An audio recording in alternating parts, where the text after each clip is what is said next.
C'est l'histoire la plus terrifiante de notre famille. C'est l'histoire du jour où nous avons failli ne pas exister. Imaginez un stade de football moderne. Remplissez-le de supporters. Il y a environ 80 000 personnes, n'est-ce pas? Maintenant, videz ce stade. Ne gardez que les joueurs sur le terrain et peut-être les premiers rangs des tribunes. Environ 2000 personnes. C'est tout.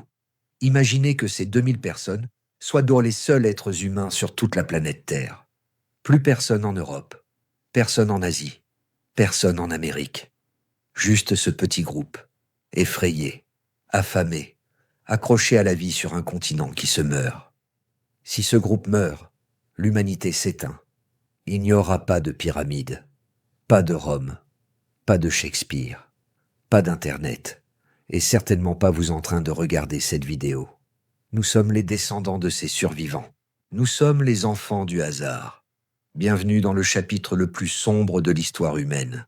Bienvenue, il y a 74 000 ans. Si vous utilisez ces documentaires pour vous évader ou pour dormir, abonnez-vous maintenant. Et dites-moi dans les commentaires, quelle est la chose qui vous fait le plus peur dans la nature? Les tremblements de terre? Les tempêtes? Pour nos ancêtres, la peur n'avait pas de nom. Elle avait juste une couleur, le gris. L'histoire commence par une journée radieuse, bien avant que le ciel ne tombe. Nous sommes en Afrique de l'Est, le berceau de notre espèce. Rencontrez Kian. C'est un homme jeune, fort, un Homo sapiens, anatomiquement moderne, tout comme vous et moi. Sa vie est belle, ou du moins aussi belle qu'elle peut l'être au Paléolithique. Les pluies ont été bonnes cette année. Les troupeaux d'impala sont nombreux. Sa tribu, qui compte une 50aine de membres, mange à sa faim. Ils rient, ils élèvent bien leurs enfants, ils racontent des histoires autour du feu. Ils n'ont aucune idée que de l'autre côté de l'océan Indien, à plus de 7000 kilomètres de là, une horloge géologique vient de sonner minuit. L'endroit s'appelle Sumatra, dans ce qui est aujourd'hui l'Indonésie. Mais il n'y a pas d'île paradisiaque ce jour-là. Il y a seulement une montagne, le mont Toba. Pendant des millions d'années, le magma s'est accumulé sous la croûte terrestre, une poche de roche en fusion si vaste qu'elle défie l'imagination. La pression est devenue insoutenable. La terre a gonflé comme un abcès prêt à éclater. Et puis, sans avertissement, la croûte a cédé. Ce n'était pas une éruption volcanique normale. Oubliez le mont Saint-Helens ou le Vésuve. C'était une super éruption. Un événement de niveau 8 sur l'indice d'explosivité volcanique, le maximum de l'échelle. En quelques secondes, la montagne s'est volatilisée. Elle a craché 2800 km3 de roches, de cendres et de magma dans le ciel. Pour vous donner une idée, c'est suffisant pour recouvrir toute la France sous une couche de débris de plusieurs mètres d'épaisseur. L'explosion a été si violente qu'elle a probablement été le bruit le plus fort jamais entendu sur Terre au cours des 2 derniers millions d'années. L'onde de choc a fait plusieurs fois le tour de la planète. Mais revenons à Kian, en Afrique. Il est loin de l'explosion. Il ne peut pas l'entendre instantanément, car le son mettra des heures à traverser l'océan. Pour lui, la journée continue. Il est en train de tailler une pierre, assis à l'ombre d'un acacia. Tout est calme. Les oiseaux chantent, puis le changement commence. Subtil au début. Kian lève les yeux. Le ciel de l'après-midi, qui devrait être d'un bleu éclatant, commence à prendre une teinte étrange. Un voile violet, presque maladif, s'installe à l'horizon est. Les animaux deviennent nerveux. Les oiseaux cessent de chanter et se cachent. Il y a une vibration dans le sol. Pas un tremblement de terre secouant, mais un bourdonnement profond, basse fréquence, que l'on ressent dans l'estomac plus qu'on ne l'entend avec les oreilles. C'est l'onde de choc qui arrive, affaiblie par la distance, mais portant toujours l'énergie de l'apocalypse. La tribu se rassemble. Ils regardent l'horizon. Ils ont vu des orages. Ils ont vu des feux de brousse. Mais ils n'ont jamais vu ça. Le ciel change de couleur minute par minute. Du violet au rouge sang, puis à un gris sale et laiteux. Le soleil, qui était un disque d'or brûlant, devient une tache pâle et floue, comme s'il était vu à travers un verre dépoli. Ce que Kian voit, c'est la stratosphère qui se remplit. L'éruption de Toba a projeté des milliards de tonnes de dioxyde de soufre et de cendres à plus de 30 km d'altitude. Ces particules ne vont pas retomber tout de suite. Elles vont se disperser, portées par les vents de haute altitude, enveloppant la planète entière dans un linceul qui réfléchit la lumière du soleil vers l'espace. Le soir arrive, mais c'est un crépuscule terrifiant. Le coucher de soleil est flamboyant, des couleurs psychédéliques causées par la diffraction de la lumière à travers les cendres volcaniques. C'est beau, d'une beauté mortelle. Kian sent une odeur âcre portée par le vent, une odeur d'œuf pourri, le soufre. Cette nuit-là, la tribu dort mal. Les anciens chuchotent que les esprits sont en colère. Ils pensent avoir fait quelque chose de mal. Ils ne peuvent pas savoir que c'est simplement de la géologie. Ils ne peuvent pas savoir qu'ils sont les victimes collatérales d'un accident tectonique à l'autre bout du monde. Le lendemain matin, le soleil ne se lève pas. Enfin, il se lève, mais ce n'est pas le soleil. C'est un disque fantomatique qui peine à percer la brume grise. La température a chuté. Hier, il faisait 30 degrés. Ce matin, l'air est frais, presque froid. Kian frissonne. Il n'a pas de vêtements chauds.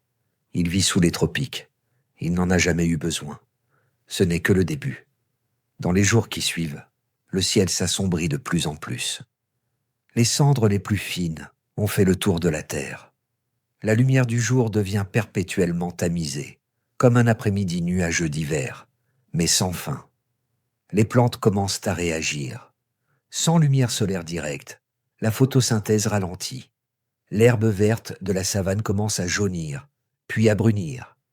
Les scientifiques appellent cela un hiver volcanique. Les modèles climatiques modernes suggèrent que Toba a provoqué une chute de la température mondiale de 3 à 5 degrés Celsius instantanément, avec des chutes beaucoup plus drastiques dans certaines régions. C'est un changement climatique brutal, immédiat, pas en un siècle, mais en quelques semaines. Pour la tribu de Kian, le monde est devenu fou. Les pluies, qui devraient arriver, ne viennent pas. Ou quand elles viennent, elles sont acides, brûlant la peau et empoisonnant les points d'eau. L'eau des rivières devient boueuse, chargée de cendres retombées. Les poissons flottent le ventre en l'air. Kian regarde ses enfants. Ils toussent. La poussière est partout. Elle est dans l'air qu'ils respirent. Elle crisse sous leurs dents quand ils mangent le peu de nourriture qu'ils trouvent. Il y a une angoisse silencieuse qui s'installe. Ce n'est pas la peur d'un lion ou d'un serpent. C'est une peur existentielle. C'est la sensation que le monde lui-même est brisé. À des milliers de kilomètres de là, en Europe et en Asie, d'autres humains, les Néandertaliens, les Denisoviens, font face au même ciel noir. Eux aussi commencent à mourir. Mais en Afrique, la situation est critique. La sécheresse s'installe. Le cycle de l'eau est perturbé par le refroidissement global. Les forêts tropicales se rétractent, remplacées par des prairies sèches, qui deviennent bientôt des déserts de poussière. La nourriture disparaît. Les troupeaux migrent ou meurent. La tribu de Kian commence à avoir faim. Vraiment faim. Ils mangent les réserves. Puis ils mangent les racines dures. Puis ils commencent à regarder les os des anciennes chasses pour voir s'il reste de la moelle. Kian ne le sait pas encore, mais c'est le début de la grande purge. La nature est en train de sortir sa gomme à effacer. Des milliers de tribus comme la sienne, dispersées à travers l'Afrique, sont sur le point de faire face à un test impossible. La plupart d'entre elles ne survivront pas. Le grand arbre généalogique de l'humanité est sur le point d'être élagué avec une violence inouïe. Le soleil est mort. L'hiver gris est là. Et pour Kian, la question n'est plus de savoir comment vivre heureux. La question est comment vivre un jour de plus, alors que les ténèbres s'épaississent et que le silence tombe sur la terre. Kian va devoir prendre une décision. Rester ici et attendre la fin, ou marcher vers l'inconnu, vers le seul endroit où la vie pourrait encore avoir une chance.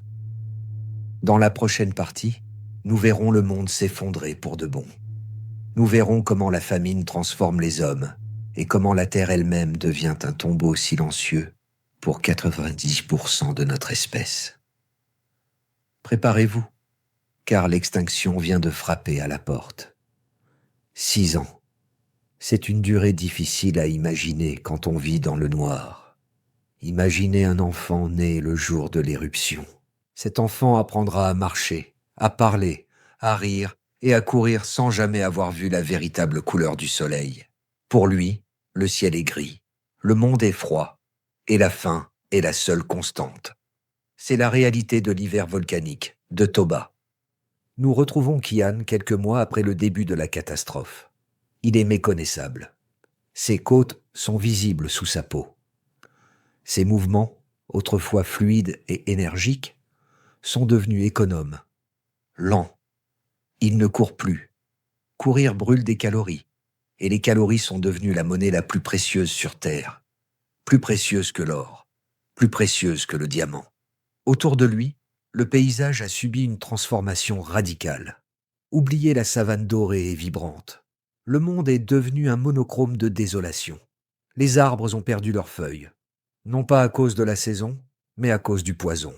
Une fine couche de poussière grisâtre recouvre tout. Les rochers, le sol, les branches mortes. C'est de la cendre volcanique, mélangée à la poussière d'une terre qui se meurt. Quand le vent souffle, il soulève des nuages de particules irritantes qui font pleurer les yeux et brûler les poumons. Mais le pire, c'est le froid. Avant de continuer, j'ai une question pour vous. Avez-vous déjà eu si froid que cela vous fait mal aux os? Pas juste un frisson en attendant le bus, mais un froid qui semble venir de l'intérieur? Dites-moi dans les commentaires, quelle est la température la plus basse que vous ayez jamais vécue?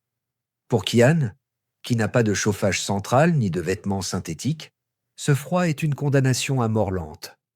La température moyenne a chuté de plusieurs degrés, mais les nuits sont glaciales. En Afrique tropicale, les températures descendent proches de zéro. Les humains de cette époque n'ont pas la graisse corporelle des Néandertaliens d'Europe.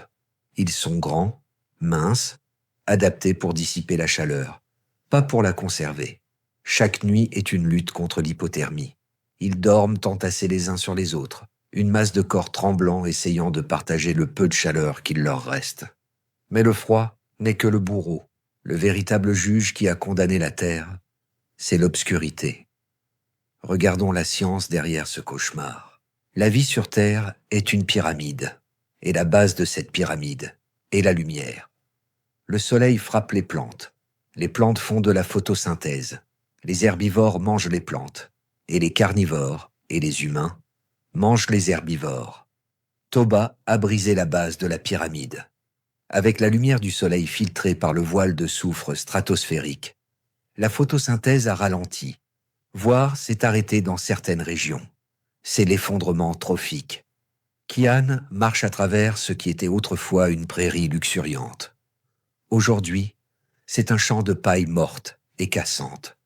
Il cherche des tubercules, mais même la terre semble hostile. Le sol est dur, gelé en surface. Il n'y a plus de fruits sur les arbres. Les baies ont flétri avant de mûrir. Et parce que les plantes meurent, les animaux meurent. Au début, c'était une aubaine étrange et macabre. Kian et sa tribu trouvaient des antilopes mortes ou affaiblies, faciles à tuer. Ils ont mangé comme des rois pendant quelques semaines, se gavant de cette viande facile. Mais c'était un piège. Une fois les animaux faibles morts, il ne restait plus rien. Les grands troupeaux migrateurs, les gnous, les zèbres ont disparu. Ils sont partis chercher des pâturages qui n'existent plus, ou ils sont morts de faim dans des vallées silencieuses. Le silence, c'est ce qui frappe le plus Kian. Le monde d'avant était bruyant. Le bourdonnement incessant des insectes, le chant des oiseaux, le cri des singes. Maintenant, rien. Les insectes, très sensibles aux changements de température, ont été décimés. Sans insectes, les oiseaux insectivores sont morts. Sans oiseaux, le ciel est vide. C'est un monde sans bande-son. Juste le sifflement du vent froid dans les branches mortes. La tribu de Kian commence à se fissurer. La faim change les gens. Elle change la chimie du cerveau. L'empathie, Cette belle invention humaine commence à s'éroder quand l'estomac crie famine. Kian voit les regards changer. Il y a de la méfiance. Quand quelqu'un trouve une racine ou un lézard, il le cache. Il le mange vite, en secret, le dos tourné aux autres. La solidarité sociale, qui est la plus grande force de l'humanité, est mise à l'épreuve par l'instinct de survie le plus primaire. Puis, la pluie arrive. Kian lève le visage vers le ciel gris, espérant un soulagement. L'eau, c'est la vie, n'est-ce pas? Mais quand les gouttes touchent sa peau, elles piquent. Il tire la langue pour boire et recrache immédiatement. L'eau a un goût métallique, aigre. C'est de la pluie acide. Le dioxyde de soufre dans l'atmosphère s'est mélangé à l'eau pour former de l'acide sulfurique faible. Cette pluie brûle les feuilles restantes. Elle acidifie les lacs et les étangs. Les poissons meurent, les grenouilles meurent. Même l'eau, source de toute vie, est devenue un poison lent. Dans le campement, la mort commence sa récolte. Ce ne sont pas les guerriers qui partent en premier. Ce sont les maillons faibles. Un matin, le vieux conteur ne se réveille pas. Le froid de la nuit l'a emporté. Kian aide à couvrir son corps de pierre. Mais il n'a pas la force de creuser une tombe profonde. Quelques jours plus tard, c'est un nouveau-né. La mère n'avait plus de lait. Ses pleurs se sont affaiblis jusqu'à devenir un silence insupportable. Kian regarde sa propre famille. Sa compagne est émaciée. Ses yeux semblent trop grands pour son visage. Ses enfants ne jouent plus. Ils restent assis, près du feu, économisant leur énergie, attendant une nourriture qui ne vient pas. Kian ressent un sentiment d'impuissance totale. Il est un chasseur expert. Il sait lire les traces. Il sait fabriquer des lances. Il sait courir. Mais on ne peut pas chasser un climat. On ne peut pas donner un coup de lance à un volcan. Toutes ses compétences, tout le savoir accumulé par ses ancêtres depuis 300 000 ans, semblent soudain inutiles. Il se rend compte d'une vérité terrifiante. Rester ici, c'est mourir. La savane, qui a nourri son peuple pendant des millénaires, est devenue un cimetière. S'ils restent dans ces terres intérieures, à attendre que le soleil revienne, ils deviendront eux aussi des eaux blanchies par la poussière volcanique. Mais partir? Pour aller où? Le monde entier semble être le même. Gris, froid, mort. Cependant, une rumeur circule, transmise peut-être par des errants rencontrés des mois plus tôt, avant que tout ne s'effondre. Une rumeur qui parle de la grande eau vers le sud, l'océan. On dit que là-bas, l'air est moins froid. On dit que là-bas, même si la terre est forte, l'eau donne encore. C'est un pari fou. Un voyage de plusieurs centaines de kilomètres à travers un paysage apocalyptique, avec des enfants affamés et des vieillards faibles. C'est une marche de la mort. Mais l'alternative est l'extinction certaine. Kian se lève. Il prend sa lance, non pas parce qu'il espère trouver du gibier, mais parce que c'est le seul symbole d'autorité et d'espoir qu'il lui reste. Il regarde les survivants de sa tribu. Ils sont moins de 30 maintenant. Des fantômes couverts de cendres et de peau mitée. Il pointe vers le sud.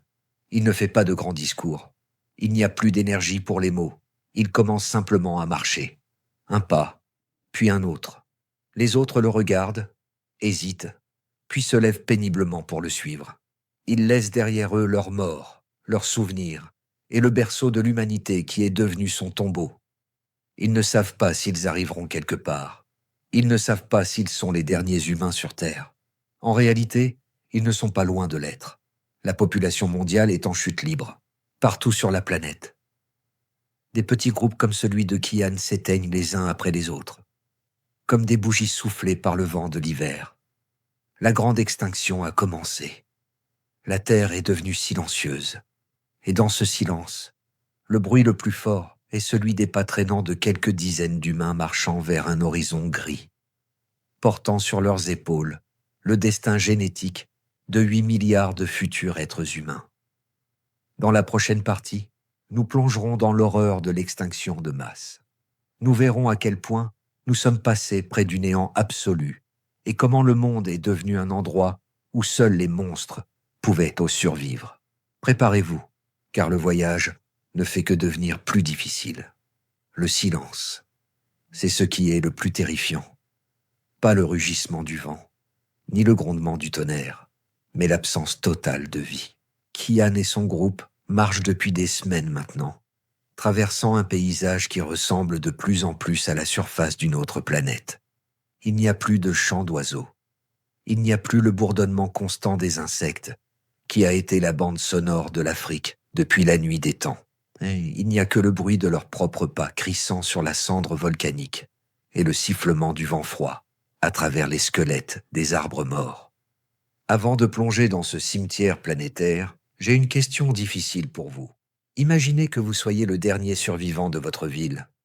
Vous marchez dans des rues vides. Combien de temps pensez-vous pouvoir tenir psychologiquement avant de perdre la raison? Une semaine? Un mois? Dites-le moi dans les commentaires. La solitude est parfois plus mortelle que la faim. Kian marche en tête, les yeux mi-clos contre la poussière abrasive. Soudain, il s'arrête. Il lève la main pour signaler aux autres de se figer. Devant eux, à quelques centaines de mètres, se dressent les silhouettes familières d'abris temporaires.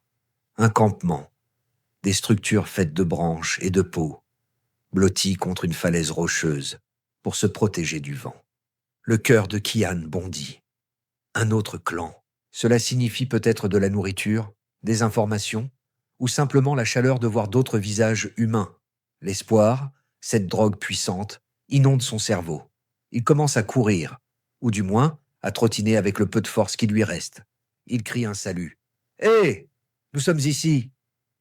Pas de réponse, pas de mouvement, pas de fumée s'élevant des foyers. Juste le claquement d'une peau de bête mal attachée qui bat au vent. Kian ralentit à mesure qu'il approche. L'odeur le frappe en premier. Ce n'est pas l'odeur de la viande rôtie ou du bois brûlé. C'est une odeur douceâtre, écœurante, que tout être humain reconnaît instinctivement, même s'il ne l'a jamais sentie auparavant. L'odeur de la faim. Il entre dans le camp. Ce qu'il voit le hantera jusqu'à son dernier souffle. Ils sont là. Tous. Une vingtaine de personnes. Ils sont morts dans leur sommeil, blottis les uns contre les autres, pour se tenir chaud. Il n'y a pas de traces de violence, pas de blessures de lance, pas de traces de prédateurs. Ils sont simplement éteints, morts de froid et de faim, leur corps préservé par le gel sec de l'hiver volcanique, comme des statues de cire dans un musée de l'horreur. Kian regarde le visage d'un homme qui tient encore sa lance. Il reconnaît les tatouages scarifiés sur son bras. C'était un clan puissant, respecté, connu pour sa force. Et maintenant, ils ne sont plus que de la matière organique qui retourne à la poussière. C'est ici que la réalité scientifique de l'événement de Toba frappe de plein fouet. Ce que Kian voit dans ce camp n'est pas une exception. C'est la norme. C'est ce qui se passe partout sur la planète à ce moment précis. Les généticiens appelaient cela un goulot d'étranglement de population. Avant l'éruption, il y avait peut-être 100 000 humains dispersés en Afrique et au-delà. C'était une population saine, diversifiée. Mais mois après mois, l'hiver gris a fait son œuvre. 100 000 est devenu 50 000, puis 10 000. Au moment où Kian se tient au milieu de ce camp mort, les scientifiques estiment qu'il ne reste plus qu'environ 2 000 à 10 000 individus sur toute la Terre. Pas 2000 tribus, 2000 personnes. Imaginez un instant. Toute l'espèce humaine tient dans 2 rames de métro bondées. Nous sommes officiellement une espèce en danger critique d'extinction. Nous sommes plus rares que les tigres du Bengale ne le sont aujourd'hui. Nous sommes des pandas sans os pour nous protéger. Si une épidémie frappe maintenant, c'est fini. Si une autre éruption se produit, c'est fini. L'histoire de l'humanité, qui a duré des millions d'années, est suspendue à un fil de soie au-dessus d'un volcan. Kian fouille les abris. Il ne cherche pas à respecter les morts. La survie n'a pas de morale. Il prend une peau de bête de meilleure qualité sur un cadavre. Il trouve un outil en silex bien taillé. C'est du pillage de tombe, mais c'est nécessaire. Il trouve quelque chose d'autre, quelque chose de plus tragique. Des colliers de coquillages, des sculptures en bois, des outils décorés. Ce clan avait une culture, Ils avaient une langue unique, des chansons uniques, des dieux uniques. Et avec la mort du dernier enfant de ce groupe, toute cette culture, toute cette bibliothèque de savoir et de tradition a disparu instantanément de l'univers. C'est comme brûler un livre que personne n'a jamais lu. L'extinction de masse n'est pas seulement une perte biologique, c'est une amnésie culturelle totale. Kian ressort du camp. Il ne dit rien à son groupe. Ils ont compris.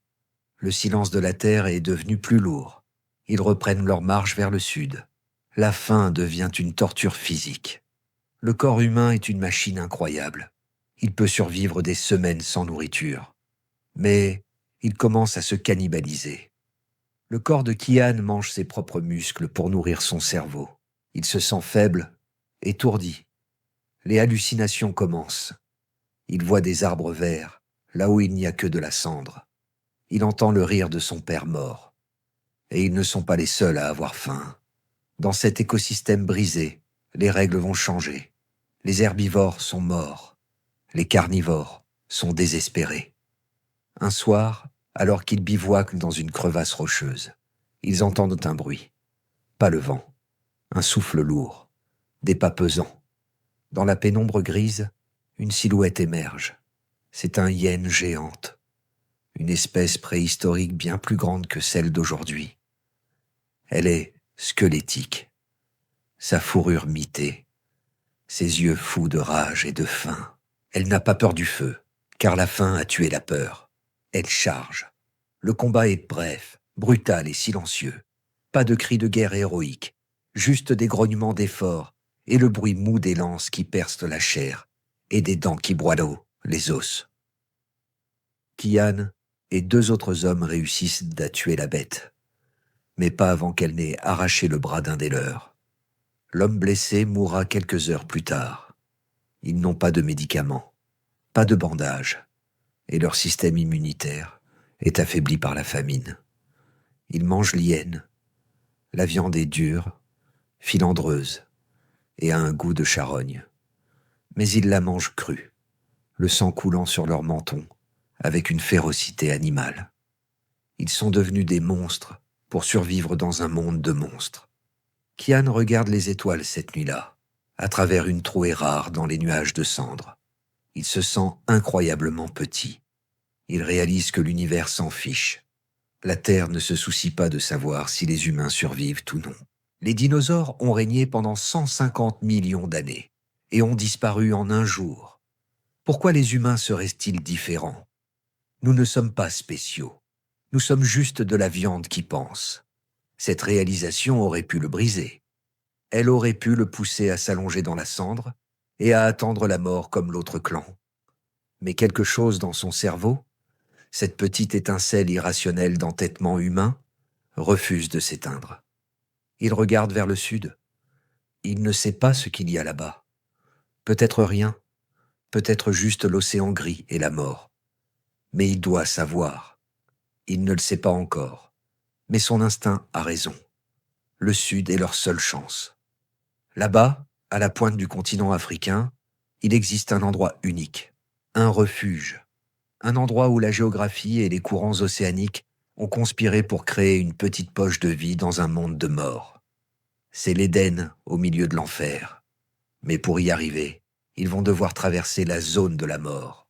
Et une fois arrivés, ils devront faire quelque chose qu'aucun humain n'a jamais fait auparavant. Ils devront arrêter de regarder la terre, pour leur survie, et commencer à regarder vers la mer. Dans la prochaine partie, nous suivrons Kian dans la dernière étape de son voyage désespéré. Nous verrons comment, acculés au bord de l'océan, les humains vont devoir réinventer complètement leur façon de manger, de penser et de vivre. Préparez-vous à la révolution maritime. Préparez-vous à découvrir comment une huître a sauvé l'humanité. Un pied devant l'autre. C'est tout ce qui compte. Oubliez le passé, oubliez le futur. L'univers entier de Kian s'est rétréci à cette seule action mécanique et douloureuse. Soulever un pied lourd, comme du plomb, le poser sur le sol brûlant et recommencer. Il marche depuis des semaines, ou peut-être des mois. Le temps n'a plus de sens quand le soleil est gris.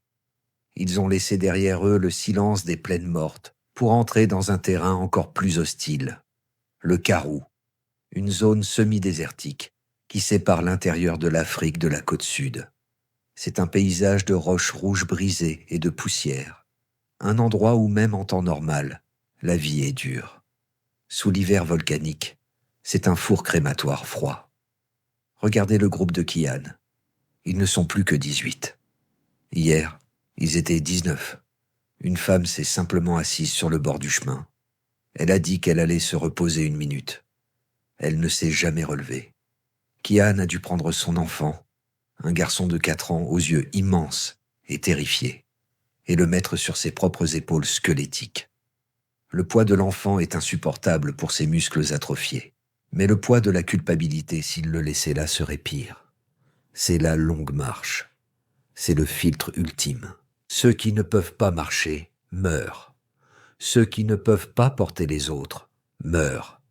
C'est une sélection naturelle, accélérée et impitoyable. Seuls les plus résilients, les plus têtus, les plus chanceux continuent d'avancer. Mais pourquoi marche-t-il vers le sud ? Kian ne le sait pas vraiment. C'est un instinct, une intuition, une fuite en avant. Mais nous, avec nos satellites et nos modèles climatiques, nous savons pourquoi. La pointe sud de l'Afrique est spéciale. Alors que le reste du continent se dessèche et gèle sous le nuage de cendres de Toba, cette fine bande côtière bénéficie d'une anomalie géographique. Elle est baignée par le courant des aiguilles, Agula Current, une rivière d'eau chaude venant de l'océan Indien. Ce courant agit comme une bouillotte géante. Il réchauffe l'air. Il crée un microclimat. Il maintient l'humidité. C'est ce que les scientifiques appellent un refugium, un refuge glaciaire. C'est l'arche de Noé de la géologie. C'est le seul endroit sur Terre où l'Éden n'a pas complètement brûlé. Mais Kian n'est pas encore arrivé. Il grimpe une dernière crête rocheuse. Ses pieds sont en sang, enveloppés dans des lambeaux de cuir. Ses poumons brûlent à chaque inspiration de cet air chargé de poussière. Il est au bout du rouleau. Il est prêt à s'allonger et à rejoindre les fantômes de sa tribu. Et puis, le vent change. Kian s'arrête. Il renifle. L'odeur de la mort. Cette odeur douceâtre et poussiéreuse qui les suit depuis des semaines a disparu.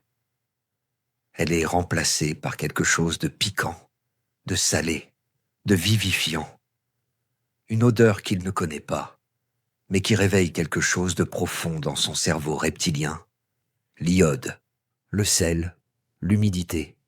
Il entend un bruit, pas le sifflement du vent dans les arbres morts. C'est un grondement, rythmique, puissant, comme la respiration d'un dieu géant. Ouch, crash. Il force ses jambes à faire les derniers mètres, jusqu'au sommet de la falaise. Et là, le monde s'ouvre, pour un être humain né dans la savane, qui n'a connu que l'herbe et les arbres. Voir l'océan pour la première fois est une expérience mystique et terrifiante. Devant lui s'étend une plaine liquide infinie, grise et agitée, qui s'étend jusqu'à l'endroit où le ciel touche la terre. Des vagues gigantesques, hautes comme des collines, s'écrasent contre les rochers en contrebas, envoyant des geysers d'écume blanche vers le ciel. C'est la grande eau, l'océan Indien. Kian tombe à genoux, non pas pour prier, mais parce que ses jambes ont finalement lâché. Les autres arrivent derrière lui. Il y a des cris de stupeur. L'enfant sur ses épaules se réveille et regarde avec des yeux écarquillés. Mais ce n'est pas seulement l'eau qui est miraculeuse. C'est la terre. Regardez autour d'eux. Ici, sur la côte, la couleur est revenue. Il y a du vert, des buissons bas, robustes, couverts de petites feuilles cireuses, s'accrochent aux falaises. C'est le fynbos, une végétation unique au monde, incroyablement résistante. Contrairement aux herbes délicates de la savane, qui sont mortes quand le soleil s'est voilé, le fynbos est un survivant. Il stocke son énergie sous terre, dans des bulbes et des tubercules géants, appelés géophytes. Kian voit des fleurs, de vraies fleurs. Dans un monde gris, Voir un pétale jaune est comme voir une explosion de lumière. C'est la preuve que la vie continue. Ils descendent vers la plage. Ils trouvent une série de grottes creusées dans la falaise de calcaire rouge, surplombant la mer. Ces grottes sont réelles. Les archéologues les appellent aujourd'hui le site de Pinnacle Point, Tresby. C'est ici, exactement ici, que notre espèce a posé ses valises pour survivre à l'apocalypse. Kian entre dans la grotte. Elle est sèche. Elle est protégée du vent. Elle est orientée vers le soleil levant, ou ce qu'il en reste, emmagasinant la chaleur du jour pour la restituer la nuit. C'est un palais. C'est une forteresse. Pour la première fois depuis des mois, Kian sent ses épaules se détendre. Ils ont un toit. Ils ont de l'eau douce qui ruisselle des stalactites. Ils ont trouvé le refuge. Mais l'euphorie est de courte durée. La réalité biologique les rattrape. Ils meurent toujours de faim. Le paysage est beau, mais on ne mange pas la beauté. Kian regarde la mer. Il voit de l'eau, beaucoup d'eau, mais il ne voit pas de nourriture. Pour un chasseur de savane, l'océan est un désert bleu. Il n'y a pas d'antilope qui court sur les vagues. Il n'y a pas de tubercules à déterrer dans le sable mouillé. Il s'approche du bord de l'eau. Une vague vient lécher ses pieds et il recule instinctivement. L'eau est froide, salée, imbuvable. C'est une cruelle ironie. Ils ont marché à travers l'enfer pour arriver au paradis, mais ils ne savent pas comment manger les fruits de ce paradis. Ils essaient de manger les plantes du fynbos, mais beaucoup sont amers ou durs. Ils attrapent quelques lézards. C'est à peine suffisant pour survivre 1 heure de plus. Le soir tombe sur Pinnacle Point. La tribu s'installe dans la grotte. Ils allument un petit feu avec du bois flotté séché. C'est le premier feu joyeux depuis longtemps. Mais les estomacs grondent. Kian regarde l'océan sombre. Il voit des formes bouger sous la surface, des ombres argentées. Il sait qu'il y a de la vie là-dedans. Mais comment l'atteindre? Il a une lance pour tuer des lions, pas pour tuer des poissons. Il a des jambes pour courir, pas des nageoires pour nager. L'humanité est à la croisée des chemins. Ils sont arrivés au refuge, mais ils sont des étrangers dans ce nouveau monde. Pour survivre ici, ils ne peuvent plus être des chasseurs de la savane. Ils doivent devenir quelque chose de nouveau. Ils doivent évoluer, non pas physiquement, mais mentalement. Alors que la marée descend, Kian remarque quelque chose sur les rochers découverts par l'eau. Des formes sombres, incrustées sur la pierre, des coquillages, des moules, des escargots et de mer. Il ne sait pas ce que c'est. Pour lui, ça ressemble à des cailloux. Mais il a faim. Une faim désespérée qui pousse à l'audace. Il prend une pierre.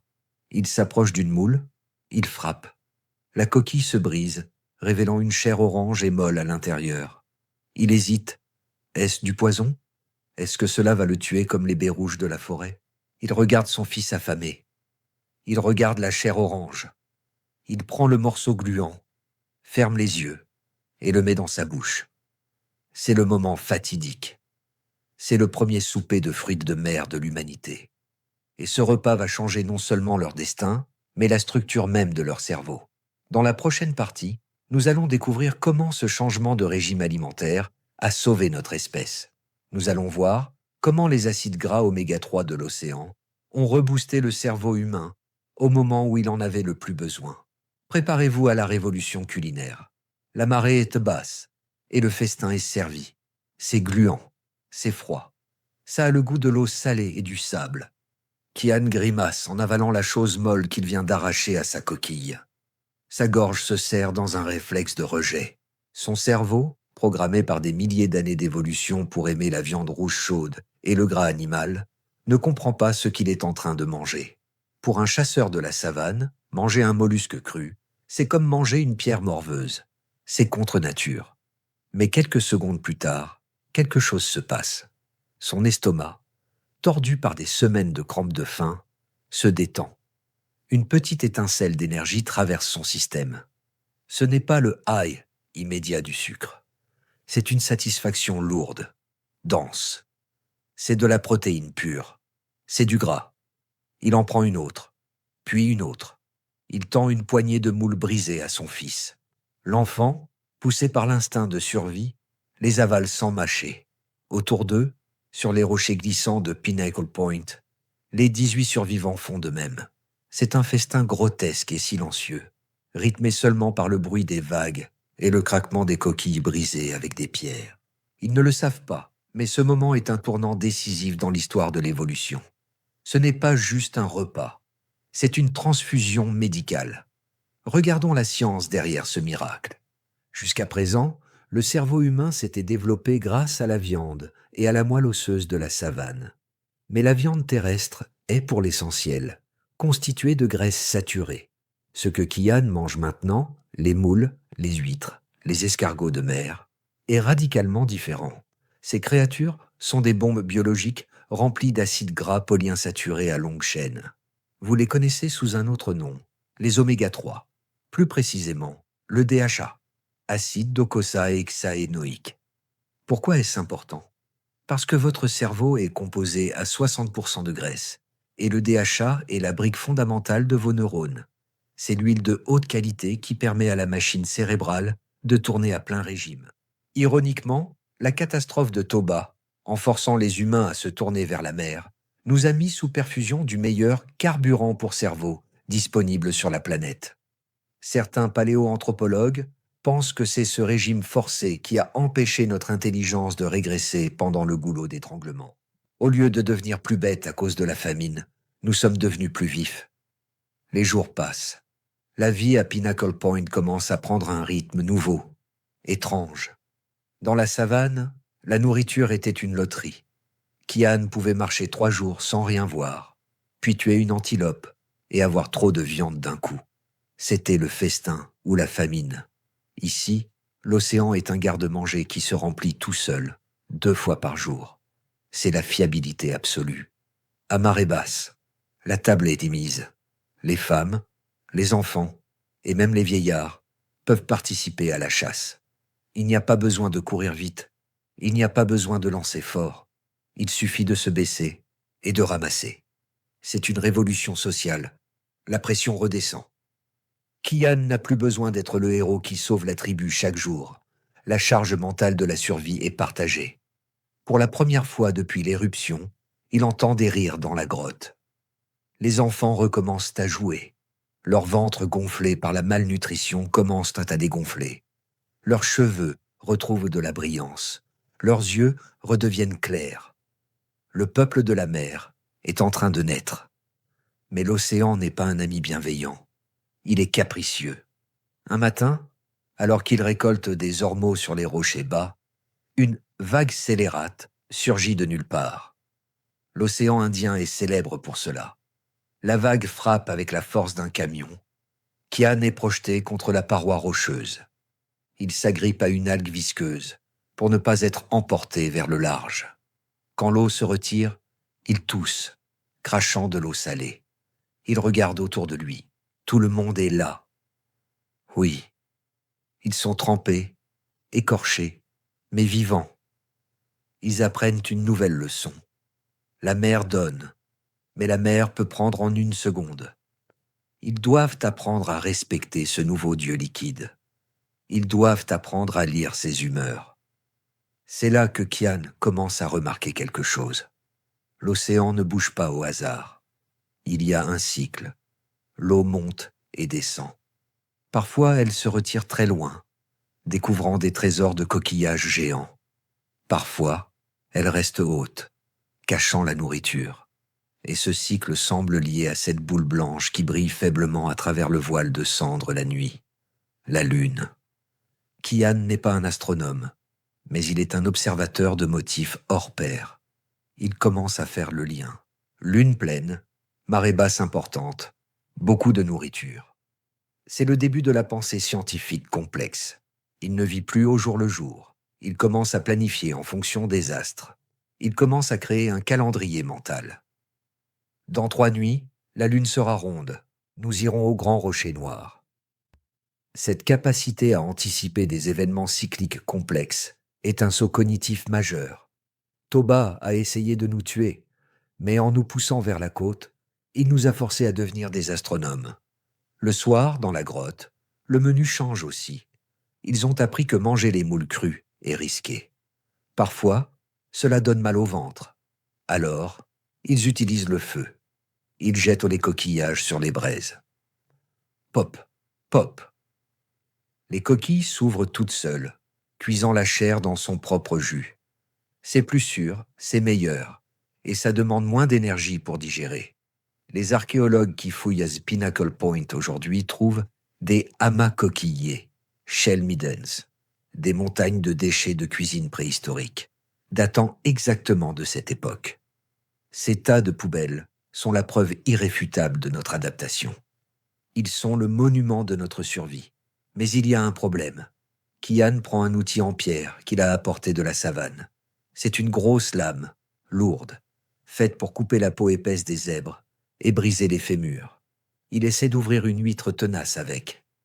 Crac! La pierre glisse et s'écrase sur sa main. L'outil est trop gros, trop maladroit pour ce travail délicat.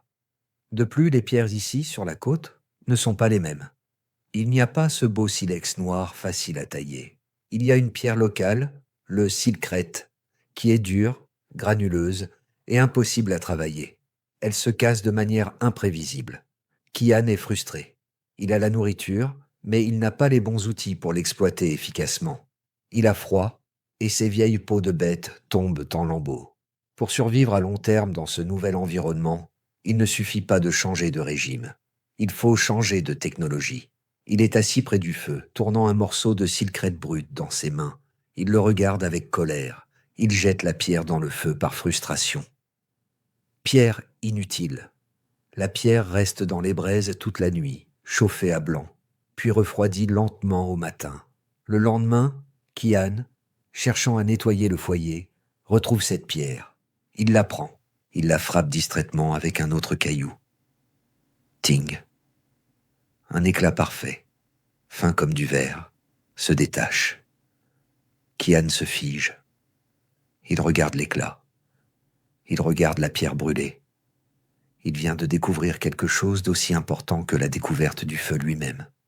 Il vient de découvrir l'ingénierie des matériaux. Jusqu'à présent, les humains utilisaient la pierre telle qu'ils la trouvaient. Maintenant, ils vont apprendre à la transformer. Ils vont apprendre à cuire la pierre pour la rendre obéissante. C'est le début de la révolution technologique du Paléolithique supérieur, et c'est exactement ce dont ils ont besoin pour affronter la prochaine phase de leur épreuve.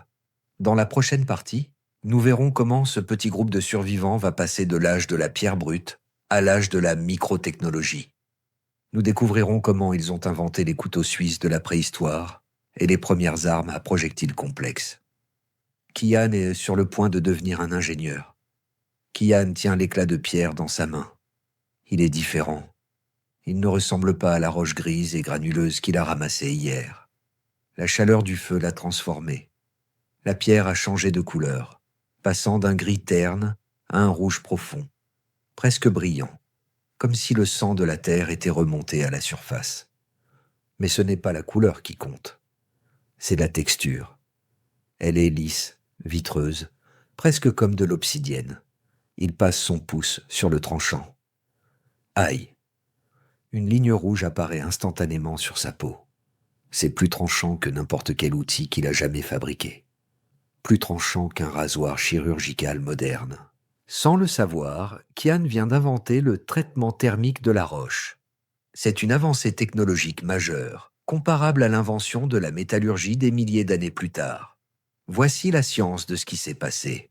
Le silcrète, la pierre locale disponible sur la côte, est naturellement imparfaite. Elle est pleine de bulles d'air et d'impuretés. Quand on la frappe, elle se casse n'importe comment. Mais quand Kian l'a laissée dans le feu, la température a grimpé à environ 300 ou 400 degrés Celsius. À cette température, la structure moléculaire de la silice change. Les grains fondent légèrement et fusionnent. La pierre devient homogène. Elle devient prévisible. Elle devient du verre. Mais une découverte accidentelle ne suffit pas. Pour que ce soit une technologie, il faut pouvoir la répéter. Kian devient un ingénieur. Il passe les jours suivants à expérimenter. Il apprend vite que s'il jette la pierre directement dans les flammes vives, elle explose à cause du choc thermique. Il a failli perdre un œil. Il comprend qu'il faut de la douceur. Il creuse un trou dans le sable sous le foyer. Il y place ses blocs de silcrète brute. Il les recouvre de sable, puis allume un grand feu par-dessus. C'est un four primitif.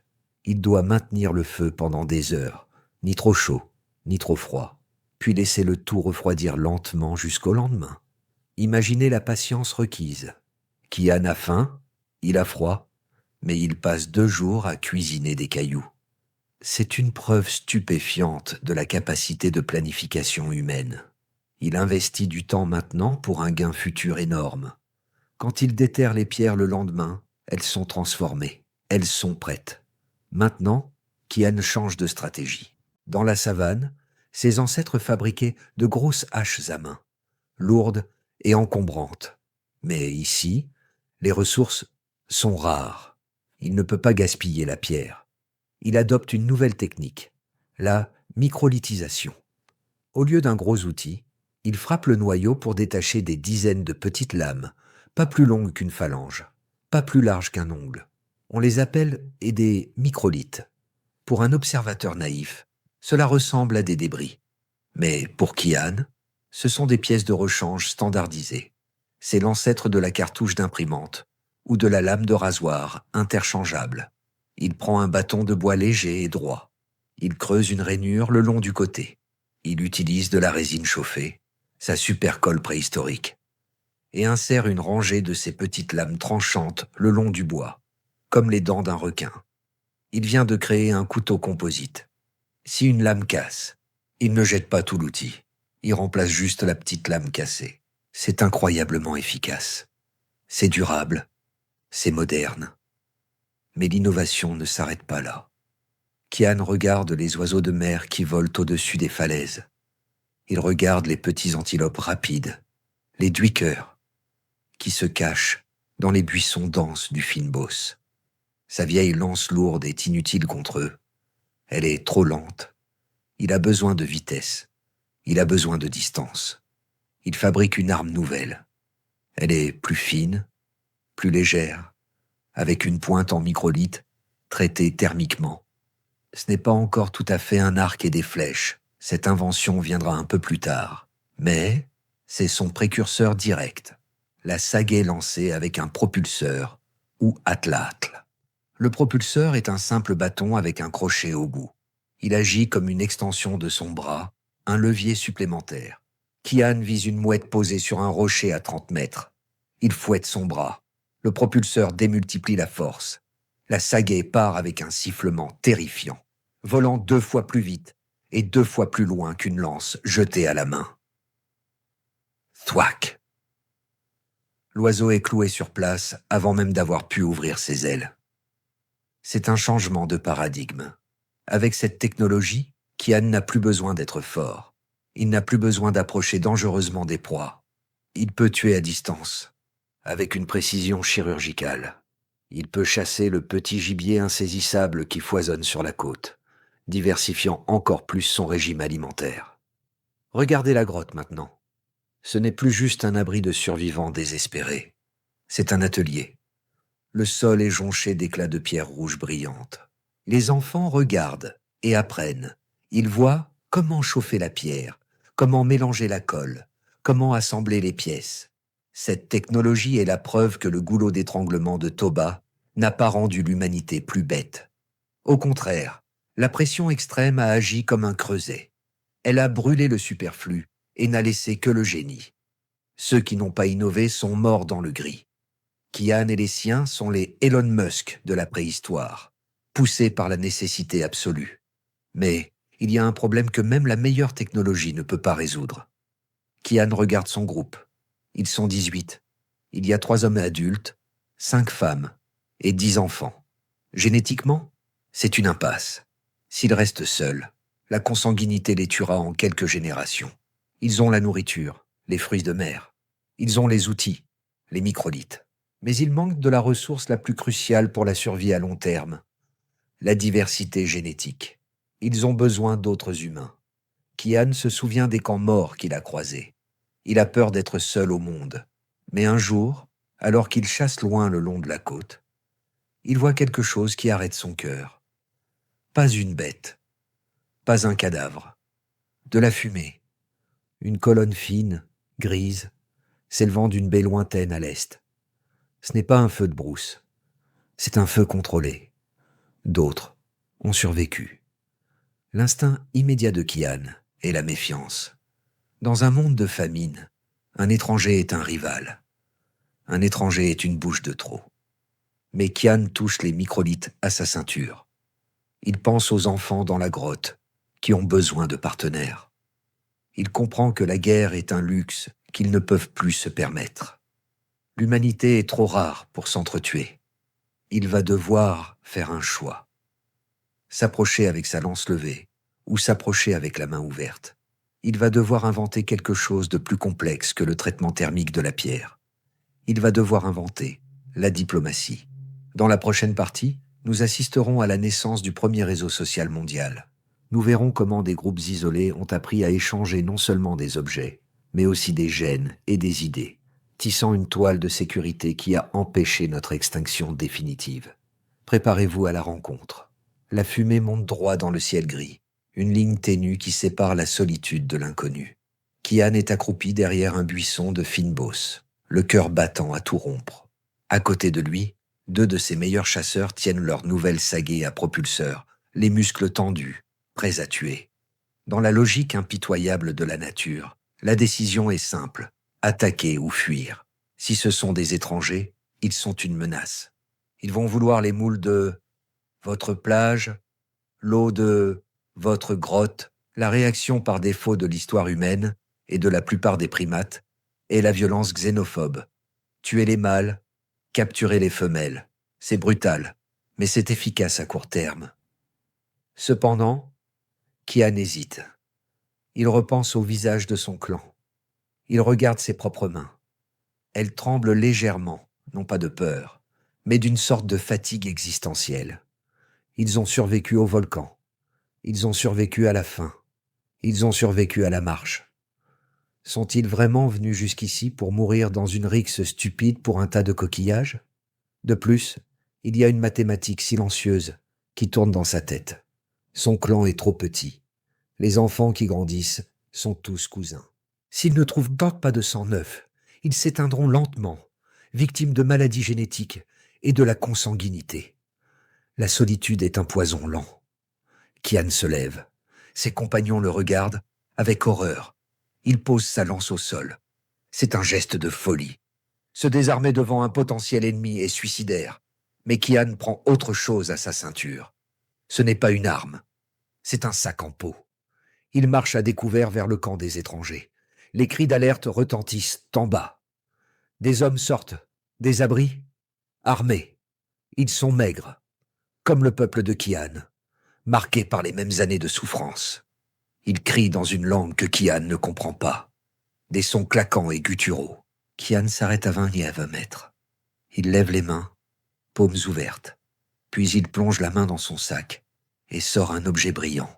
Il le jette doucement vers eux. L'un des étrangers s'approche, méfiant, et ramasse l'objet. Il le regarde avec stupeur. C'est une lame de cils crête, traitée thermiquement, rouge, brillante, tranchante comme un rasoir. Une technologie que ce clan ne possède pas encore. Ils utilisent encore des pierres grises et émoussées. Kian vient de faire quelque chose de révolutionnaire. Il n'a pas attaqué. Il a offert un cadeau. C'est la naissance du commerce. C'est la naissance de la diplomatie. L'étranger regarde Kian, puis la pierre. La tension est palpable. L'air est électrique. Puis lentement, l'étranger baisse sa lance. Il fait un geste. « Viens ». Ce soir-là, 2 tribus qui auraient dû s'entretuer partagent le même feu. La communication est difficile, faite de gestes et de mimes. Mais le langage de la faim et de la survie est universel. Le clan de Kian apporte sa technologie, le secret de la pierre chauffée. Le clan étranger apporte autre chose, quelque chose de tout aussi précieux. Ils sortent des colliers faits de petits disques blancs, percés au centre, des perles en coquilles d'œufs d'autruche. Arrêtons-nous une seconde sur ces perles. Pour un œil moderne, c'est juste un bijou. Mais pour un archéologue, c'est l'équivalent préhistorique d'une alliance ou d'un contrat signé. On a retrouvé ces perles datant d'il y a 50 000 à 70 000 ans, traversant l'Afrique sur des distances incroyables. Pourquoi fabriquer des perles quand on meurt de faim? Parce que ces perles sont de la monnaie sociale. En acceptant le collier, Kian accepte une dette. Il crée un lien. C'est un système appelé Ashtsaro par les peuples San modernes. Je te donne ceci aujourd'hui pour que tu te souviennes de moi. Et si un jour je suis en danger, tu dois m'aider. C'est le premier filet de sécurité sociale au monde. Mais l'échange le plus important se passe dans l'ombre, loin du feu des négociations. Un jeune homme du clan de Kian et une jeune femme du clan étranger échangent des regards. C'est timide, c'est maladroit, mais c'est vital. Dans les semaines qui suivent, des mariages sont arrangés. Des gènes qui ont été séparés pendant des milliers d'années se mélangent à nouveau. Le système immunitaire de la tribu se renforce. La diversité génétique augmente. L'espèce humaine vient de s'éloigner d'un pas du bord de la falaise de l'extinction. Ce réseau ne s'arrête pas là. Kian apprend qu'il y a d'autres groupes, plus loin le long de la côte. 3 ou 4 autres petites poches de survivants. Kian devient un voyageur. Il ne reste plus dans sa grotte. Il marche d'un groupe à l'autre, portant des pierres rouges et des perles blanches, tissant une toile invisible entre ces îlots d'humanité. C'est un concept crucial, la connectivité. Si un groupe échoue à trouver de la nourriture, il ne meurt plus, car il peut aller chez les voisins. Si une maladie frappe un clan, les enfants sains peuvent être envoyés ailleurs. Nous avons cessé d'être des points isolés sur une carte pour devenir une grille, un réseau. Nous sommes devenus un super-organisme. C'est cette capacité à coopérer avec des étrangers, des gens qui ne sont pas de notre famille directe, qui exercent le véritable super-pouvoir d'Homo sapiens. Les Néandertaliens, aussi forts à soi, disaient-ils, vivaient en petits groupes isolés. Quand les temps sont devenus durs, ils n'avaient personne vers qui se tourner. Nous avions des amis. Kian est assis sur une dune, regardant les feux de 3 camps différents briller dans la nuit le long de la baie. Il se sent moins seul. Le monde est toujours gris. La nourriture est toujours difficile à trouver. Mais la peur existentielle a diminué. Il touche le collier de perles autour de son cou. Chaque perle représente une alliance, une promesse. Mais alors que la société se complexifie, l'esprit humain doit suivre. Gérer des relations avec 150 personnes est beaucoup plus difficile que de gérer un groupe de 20. Il faut se souvenir de qui doit quoi, à qui. Il faut comprendre les cycles de la nature sur une échelle plus large pour nourrir tout ce monde. Kian regarde la lune. Il a remarqué qu'elle contrôle les marées. Mais maintenant, il doit apprendre à l'utiliser non seulement pour manger, mais pour organiser ce nouveau monde social. Dans la prochaine partie, nous allons voir comment l'humanité a inventé le temps. Kian va devenir le premier maître des horloges, utilisant les astres pour coordonner des rendez-vous vitaux entre les tribus dispersées. Préparez-vous à l'expansion cognitive finale. Regardez votre poignet ou regardez le coin de votre écran. Vous voyez ces chiffres? 1042. Le temps. Pour vous, le temps est une ligne droite, découpée en secondes, minutes et heures précises. Vous savez que demain est un lundi, que votre anniversaire est dans 3 mois. Vous vivez dans une prison temporelle que nous avons construite. Mais pour Kian, le temps n'existe pas. Il y a le jour, quand on chasse. Il y a la nuit, quand on a peur. Et il y a maintenant. Un animal vit dans un éternel présent. Il ne planifie pas une réunion pour dans 2 semaines. Pourtant, pour survivre sur cette côte impitoyable, maintenant ne suffit plus. Kian est assis sur un promontoire rocheux, dominant l'océan Indien. Il est frustré. Il y a 3 jours, il est descendu sur la plage avec son clan, espérant récolter ces moules géantes délicieuses qui poussent très bas sur les rochers. Mais quand ils sont arrivés, l'océan était haut. L'eau ne s'est jamais retirée.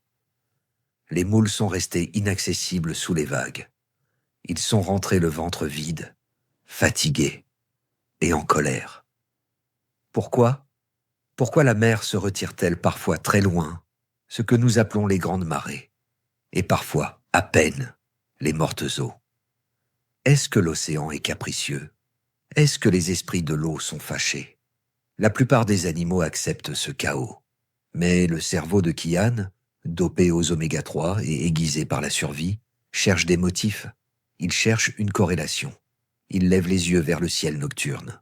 À travers la brume volcanique qui commence enfin à s'amincir légèrement après des années, il voit la lune. Elle est ronde, pleine, brillante comme un œil ouvert. Il se souvient, la dernière fois que la mer s'est retirée très loin, offrant un festin royal, la lune était aussi comme ça, ronde. Et il y a quelques jours, quand la mer était avare et restée haute, la lune était juste un petit croissant, un ongle coupé dans le ciel. C'est le moment Eureka. Kian vient de faire un lien de causalité entre un caillou flottant dans l'espace et le niveau de l'eau sur Terre. C'est de l'astrophysique intuitive. Mais comprendre ne suffit pas. Il faut se souvenir. La mémoire humaine est faillible. Kian a besoin d'un disque dur externe. Il ramasse un os sur le sol. C'est le péroné d'un babouin, un os long et plat. Il prend un éclat de sa pierre tranchante, le silcrète chauffé. Il regarde la lune. C'est la première nuit de la nouvelle lune. Il fait une encoche sur l'os. Le lendemain, il fait une autre encoche. Il continue chaque soir, une encoche par jour. Ce que Kian est en train de fabriquer, c'est le plus vieil ordinateur du monde. Les archéologues ont retrouvé cet objet exact dans une grotte entre l'Afrique du Sud et le Swaziland. Ils l'appellent le os de Lebombo. Il a 29 encoches, 29 jours. C'est la durée exacte d'un cycle lunaire. Pourquoi est-ce une révolution? Parce que cela donne à Kian un super pouvoir, la prédiction. Il n'a plus besoin de descendre sur la plage et d'espérer avoir de la chance. Il peut regarder son os, compter les encoches et dire « Non, pas aujourd'hui. Aujourd'hui, la mer sera à la haute.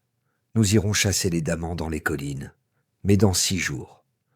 Dans 6 jours, la mer s'ouvrira et nous mangerons comme des rois. » C'est l'optimisation des ressources. C'est l'efficacité énergétique absolue. Mais Kian va aller plus loin. Rappelez-vous du réseau social qu'il a tissé dans le chapitre précédent. Il a des amis dans la baie voisine, à 2 jours de marche. Il veut organiser un grand rassemblement pour échanger des pierres, des perles et des partenaires pour ses enfants. Mais comment leur dire quand venir? Il n'a pas de téléphone. Il ne peut pas dire « Venez le 15 mars ». Il envoie un messager, un jeune coureur rapide. Le message est simple mais cryptique pour nous. Quand la lune sera morte et renaîtra 3 fois, 3 jours après la nouvelle lune, retrouvez-nous au Grand Rocher. Le système fonctionne. Le jour dit, Kian est sur la plage. La marée est basse, incroyablement basse, comme l'os de Lebombo l'avait prédit. Des centaines de kilos de fruits de mer sont exposés. Et à l'horizon, il voit les silhouettes de l'autre clan arriver. Ils arrivent exactement au bon moment. Pas de gaspillage de temps, pas d'attente. Juste une synchronisation parfaite orchestrée par l'observation des astres. Ce rassemblement est une fête. Avec autant de nourriture disponible grâce à la marée, personne ne se bat. Ils mangent, ils dansent, ils échangent des histoires. C'est ici que l'humanité commence à stocker de l'information hors de son cerveau. L'os noté est le début de l'écriture, des mathématiques et du calendrier. Kian regarde la lune ce soir-là. Elle n'est plus un mystère effrayant. C'est un outil. C'est une horloge qui pend dans le ciel pour guider ses enfants. Il réalise que s'il peut prédire les marées, peut-être peut-il prédire d'autres choses. Le retour des pluies, la migration des oiseaux. Son esprit s'étire vers le futur. Il commence à imaginer des scénarios qui n'existent pas encore. C'est la naissance de l'imagination complexe et de la planification à long terme. C'est ce qui nous distingue vraiment des chimpanzés. Un singe peut utiliser un outil pour casser une noix. Maintenant, mais un humain peut tailler un outil, aujourd'hui, pour un événement qu'il a calculé pour la semaine prochaine. Nous avons survécu au froid. Nous avons dompté la pierre. Nous avons tissé des liens. Et maintenant, nous avons conquis le temps. L'humanité à Pinnacle Point n'est plus une espèce de réfugié en fuite. C'est une civilisation en gestation, incubée dans une grotte au bord de la mer, attendant son heure. Et cette heure approche, car là-haut, dans l'atmosphère, quelque chose change. Le voile gris qui étouffe la Terre depuis des années commence à se déchirer. La pluie devient moins acide. Le soleil, le vrai soleil chaud et jaune, perce enfin les nuages. L'hiver volcanique touche à sa fin. La Terre est prête à guérir. Et Kian, armé de sa nouvelle technologie, de ses nouveaux amis et de son nouveau cerveau, est prêt à sortir de sa cachette pour reconquérir le monde. Dans la prochaine partie, nous assisterons au grand dégel. Nous verrons comment cette petite population de super-humains, forgée par l'apocalypse, va commencer à s'étendre hors de son refuge pour repeupler une planète vide. Le retour du roi, c'est maintenant. Kian est vieux, il n'a peut-être que 40 ou 45 ans, mais dans le paléolithique, et après avoir survécu à la faim, au froid et à la marche de la mort, c'est un âge vénérable. Ses cheveux sont gris comme la cendre qui a recouvert le monde pendant si longtemps. Sa peau est tannée par le sel et le vent de l'océan. Il est assis à l'entrée de la grotte de Pinnacle Point, là où il a passé la dernière décennie de sa vie. Mais aujourd'hui, quelque chose est différent. Kian plisse les yeux.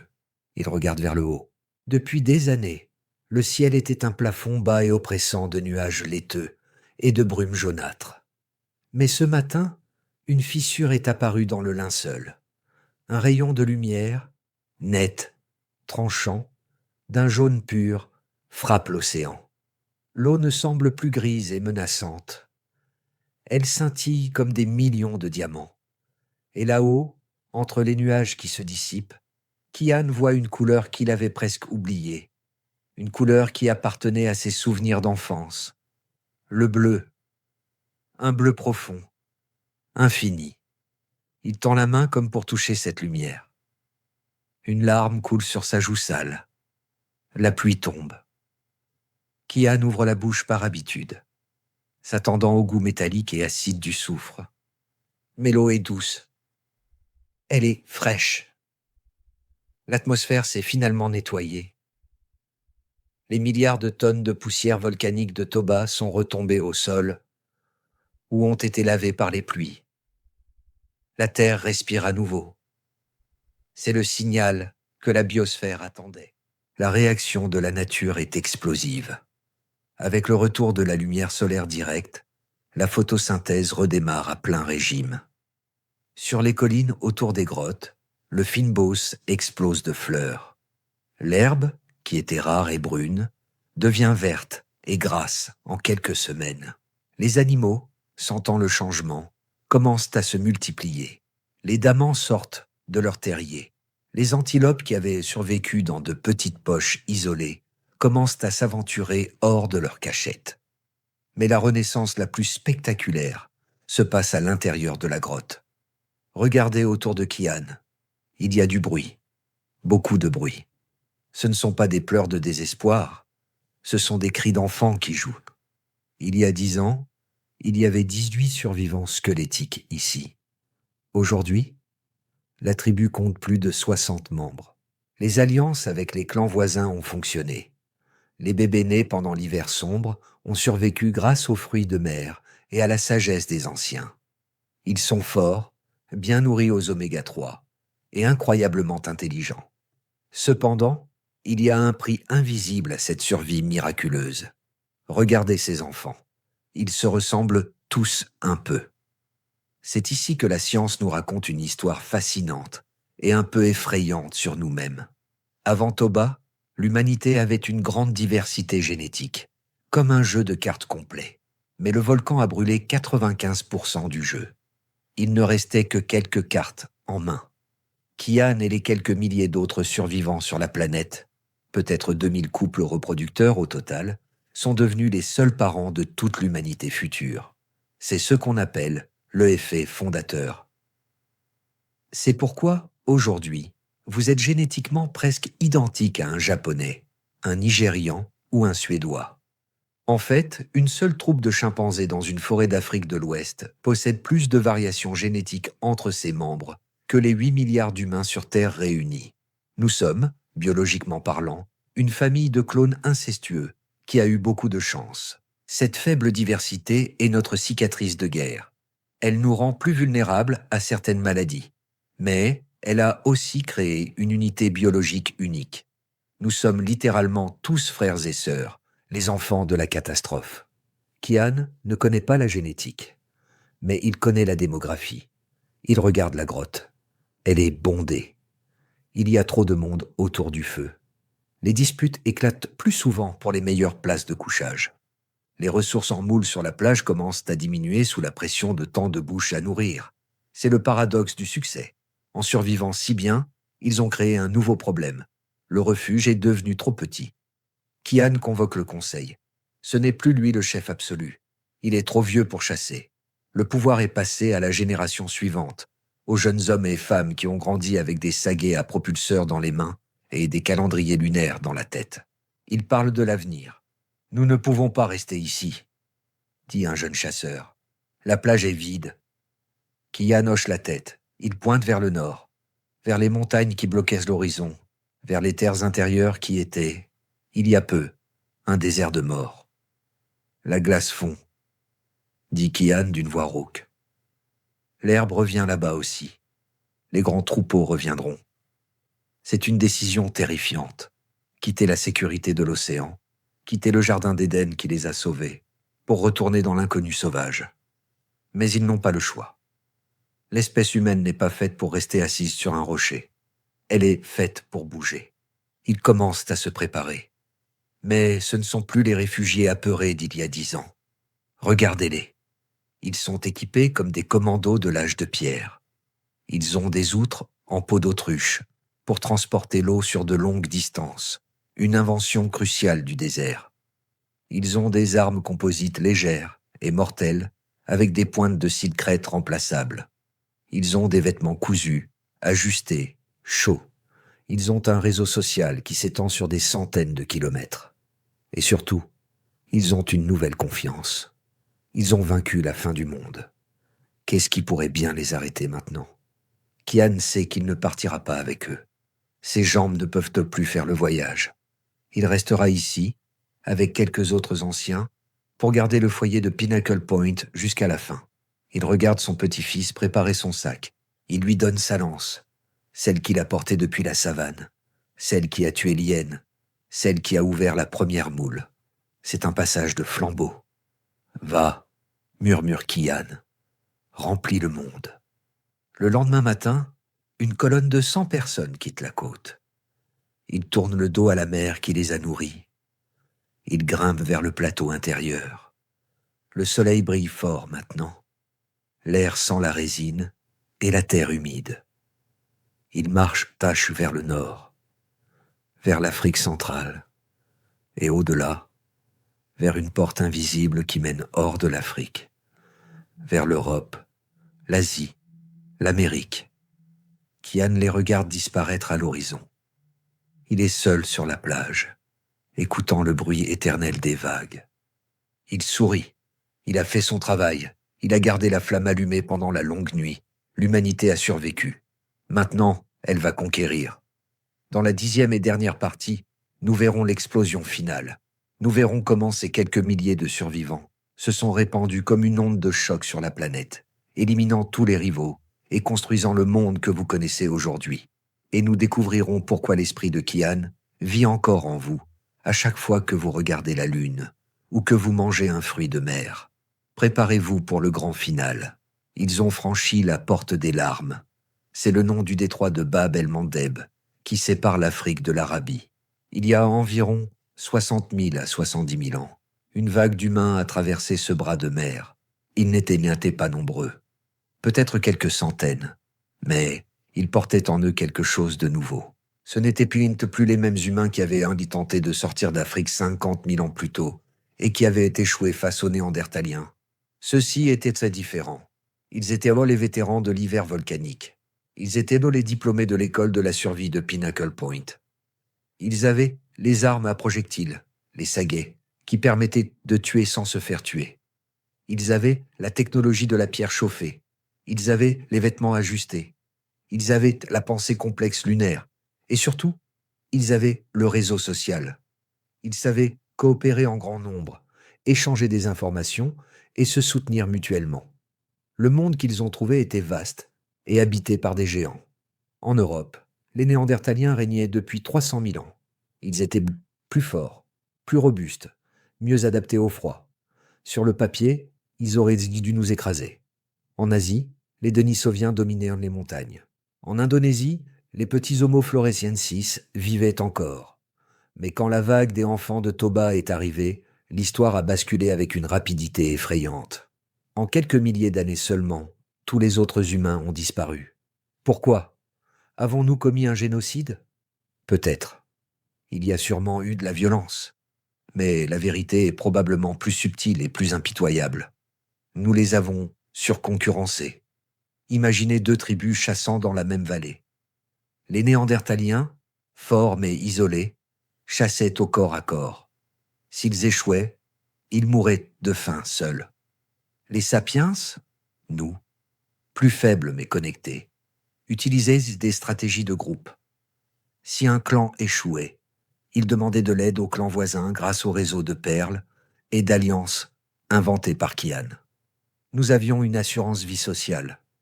Petit à petit, saison après saison, nous avons pris les meilleures terres, les meilleures grottes, le meilleur gibier.